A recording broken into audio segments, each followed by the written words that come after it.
नमस्कार, क्रांति news India से मैं अनामिका झा। आइए देखते हैं आज की कुछ ताजा खबरें। आज की जो शाम में रूहे गजल, ये एक बेमिसाल है स्टूडियो की तरफ से, और आगे हर एक टॉपिक लेके इस तरह के स्टूडियो में आप लोग प्रोग्राम करते रहेंगे। तो एक बार जोरदार तालियों से द्वारका अंबराई में बने सुर ऋतु म्यूजिक स्टूडियो में आईना गजल और पुराने फिल्मी नगमों की महफिल का हुआ रूहानी आगाज। आज के भागदौड़ के युग में संगीत भी भागदौड़ वाला हो गया है। जी हाँ, पुराने लोकगीत, लोकसाज, कव्वाली, सूफियाना संगीत, गजल आदि जो रूह को सुकून देते थे, वे आजकल के समय में कुछ गुम सा गया है।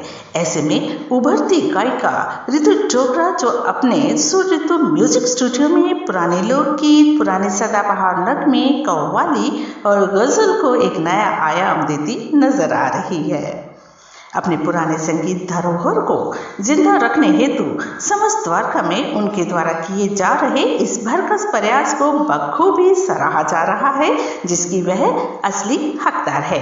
तो आइए आपको कार्यक्रम के दौरान उभरते गायिकाओं द्वारा गाए गए पुराने संगीत व गजल इत्यादि से रूबरू करवाते हैं। हम लोग मौजूद है इस समय सुर ऋतु म्यूजिक स्टूडियो में। जी हाँ, एक ऐसा स्टूडियो जो संगीत की विधा को जिंदा रखने का यत्न कर रहा है बहुत ही संजीदा तरीके से, और बहुत खुशी हो रही है कि ऋतु डोगरा जी इसका आगाज़ कर रही हैं।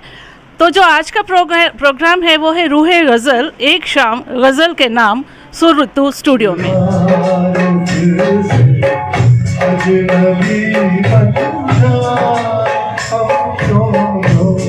चलो एक बार फिर से अजनबी बन जाए हम दोनों, उसे खूबसूरत मोड़ देकर छोड़ना अच्छा। चलो एक बार फिर से अजनबी बन जाए हम दोनों, चलो एक बार फिर से अजनबी बन जाए हम दोनों, चलो एक बार। ये नजारे, ये समा, मौसम प्यार का रंग बदलता रहे, यूं ही चलता रहे,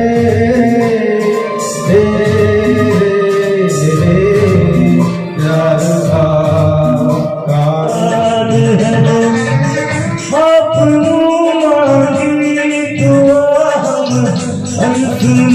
का याद है वो दिने समझेगा बारिश यहाँ, अब जैसे सालों के जुल्म की इज्जत है, काली हुजूर की तो उम्र की दुआओं जैसी, काली हुजूर की तो उम्र की दुआओं जैसी, हम दुआ में वाली आपका क्या होगा जनाबे वाली, आपका क्या होगा वैसे कट जाएगी, आपका क्या होगा जनाबे वाली, आपका क्या होगा। अपने आगे ना पीछे ना कोई ऊपर नीचे, अपने आगे ना पीछे ना कोई ऊपर नीचे,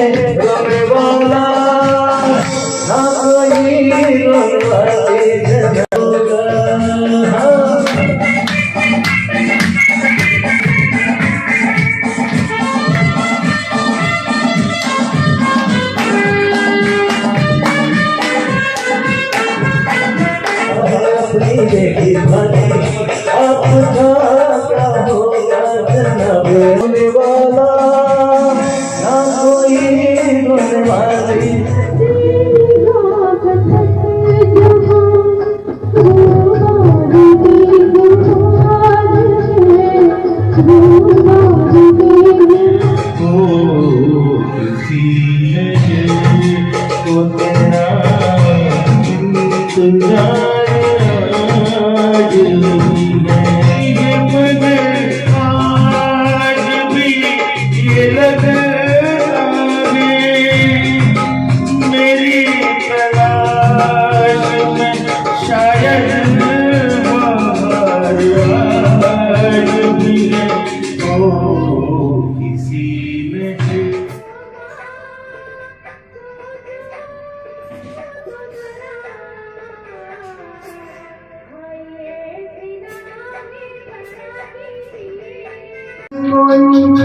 पत्थर नहीं इंसान हूँ कैसा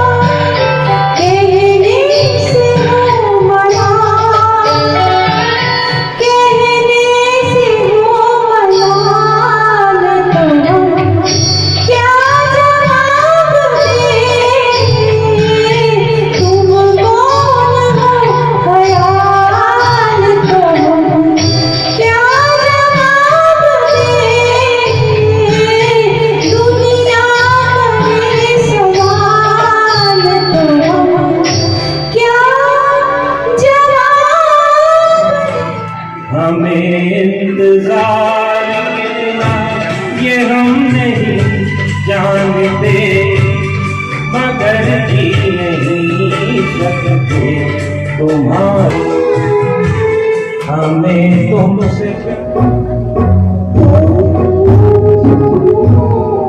कुछ और कलाकार भी हैं, श्री सुनील मलिक जी, जो रफ़ी साहब की आवाज़ में वो समा बांधते हैं कि क्या कहने, जो आज इन्होंने गाया। सुनील मलिक कि ये जो हमारी महफिल यहाँ जमाई जाती है वो इसलिए कि हमारा पुराना संगीत ज़िंदा रहे, क्योंकि जो उनकी लेखनी थी वो हर इंसान की ज़िंदगी से ताल्लुक़ रखती हुई थी। आज कुछ ऐसी लेखनी नज़र नहीं आती, सिर्फ शोर के अलावा कोई नज़र नहीं आता। हालांकि मैं बुराई नहीं कर रहा नए संगीत की, लेकिन जो पुराना संगीत है उसके मुकाबले कोई दूसरी को लेखनी नहीं रही। इस सुर ऋतु का मकसद सिर्फ यही है कि पुराने संगीत को आगे बढ़ाया जाए और मतलब हर को चांस दिया जाए कि हम अब इस स्टेज पे सबको गाने का मौका। हमारा विरासत है हमारी ये पुराना संगीत, जैसे गज़ल्स हैं, ठुमरी, दादरा, इस तरह का जो संगीत जो पहले पुरानी फिल्मों में पुराने घरानों में बजता था, आज वो नहीं है। लेकिन हमें उसको संजो कर रखना है और इसकी ज़िम्मेदारी हम लोगों पर ही है। जो आज हम उस पुराने संगीत को पसंद कर रहे हैं वो हम आगे बढ़ाएं, ये हमारी ज़िम्मेदारी है कि आने वाली पीढ़ी को हम बताएं। अब देखिए ना, मैं दिल्ली के कई जो एक संगीत के जो एक छोटे छोटे स्टेज बने हुए हैं, वहाँ मैं जाता रहता हूँ गाने के लिए या सुनने के लिए। तो लेकिन अभी पिछले दिनों में ये क्रांति न्यूज़ की जो एक क्लिपिंग थी वो मेरे तक भी पहुंची और मैंने उसको देखा। उसमें ये द्वारका में जो सुर ऋतु नाम से जो ये स्टूडियो बना हुआ है, तो यहाँ संगीत की महफिल लगती है, लोग आते हैं, गाते हैं। मैं तो ये कहना चाहता हूँ कि ये बहुत ही अच्छा प्रयास है और हमारी जो पुराना संगीत है, जो हमारा सांस्कृतिक संगीत है, जिससे हमारी पहचान बनी हुई है, जिससे हम जुड़े हुए हैं, आज की डेट में देखा जाए तो हमारे पास आज भी 70s, 80s, 90s के सॉन्ग्स हम आज भी उतनी ही शिद्दत और उतने ही अच्छे से गाते हैं। लेकिन देखा जाए तो जो नए हैं, अगर रैप सॉन्ग की बात करें या किसी भी सॉन्ग की बात करें, बड़ी मुश्किल से वो 1 महीना 2 महीना कोई गाता है और उसके बाद वो कहीं नज़र नहीं आते हैं। तो जो गीत संगीत तो वो है जो आपके रूह में उतर जाए, और रूह में उतरने के लिए ये जो इनकी प्राथमिकता है, जिसको ये गीत को लेके चल रहे हैं, गज़लों को लेके चल रहे हैं, कव्वाली को लेकर के चल रहे हैं, ये वाकई अपने आप में एक बहुत ही अच्छा प्रयास है और सभी को इसके साथ जुड़ना चाहिए, अपने पुराने संगीत के साथ, अपने लोक नृत्यों के साथ, लोक गीतों के साथ हमारे को जुड़ करके रहना चाहिए। मैं रिचा, थैंक यू गोमती जी, आपने मुझे एक बहुत अच्छी अपॉर्चुनिटी दी है एक सुर ऋतु में बताने के लिए कि आज का जो संगीत है वो प्रीवियस संगीत से कैसे अजीब है। आज का जो संगीत है वो बहुत ही ज़्यादा डिफरेंट है हमारे शास्त्रीय संगीत से, या जो पुराने ज़माने के संगीत होते थे उसमें। पुराने ज़माने के संगीत में एक जान होती थी जिसको सुनकर हमारी रूह तक काँप जाती थी, हमारी आत्मा तक तृप्त हो जाती थी। और आज के गाने जो हम सुनते हैं तो लगता है कि बस सुन लिया, चलो सुन लिया, बज रहा था तो सुन लिया। और पहले के समय में जब गाने सुनते थे या जो गाने आते थे तो हम बस बैठ के सिर्फ सुनते थे, जिसको सुनने का एक इंटरेस्ट था, एक उत्साह था, और जिनको सुनकर मोटिवेशन लेवल इतना ज़्यादा हो जाता था कि लगता था कि yes something is there in life which is missing, so we have to do it. तो that's the music which we are missing right now. Thank you so much. और शास्त्रीय संगीत से जुड़े हुए जो गाने हैं वो यहाँ पर गाए जाते हैं और बड़ा अच्छा लगता है। नए गानों में शास्त्रीय संगीत बहुत कम दिखाई देता है और मैं देखता हूँ कि नए गानों के अंदर कुछ इस तरह के गाने बनते हैं कि जो पहले हसरत जयपुरी और जो नौशाद जी और जो बड़े अच्छे अच्छे जो हमारे लिरिसिस्ट थे शैलेंद्र जी, जो उनके बनाए हुए गाने हुआ करते थे, उनमें कुछ भाव और कुछ ज्ञान प्राप्त होता था हम लोगों को, और हम लोग उसी हिसाब से गाते भी थे और उसी भाव से गाते थे और उसी भाव से ही हम उसको प्रेजेंट करते थे। और आजकल के गानों में मुझे कहीं भाव नज़र ही नहीं आता है, वो सारे जो है लोग उनको भूलते जा रहे थे। तो इसीलिए हमने ये नया थीम सोचकर कि चलो गज़ल के ऊपर प्रोग्राम रखा जाए, ये सोचकर मैंने ये थीम रखा था कि इसमें जो सुकून है, जो इसमें अपने को शांति मिलती है, तो मैं सोचती हूँ संगीत के कोई ऐसा है ही नहीं जहाँ पे कि संगीत को सुनकर जो अपने मन को शांति मिलती है वो कहीं नहीं मिल सकती। तो इसीलिए मैं अपने स्टूडियो में डिफरेंट थीम्स रख के प्रोग्राम करती हूँ। मैं चाहती हूँ कि सारे यहाँ पे आएँ और डिफरेंट जितने भी संगीत हैं उनको ज़िंदा रखने के लिए मेरा साथ दें और मेरे साथ चलें। Thank you so much. क्रांति न्यूज इंडिया के लिए दिल्ली से संवाददाता मारी दास की खास रिपोर्ट।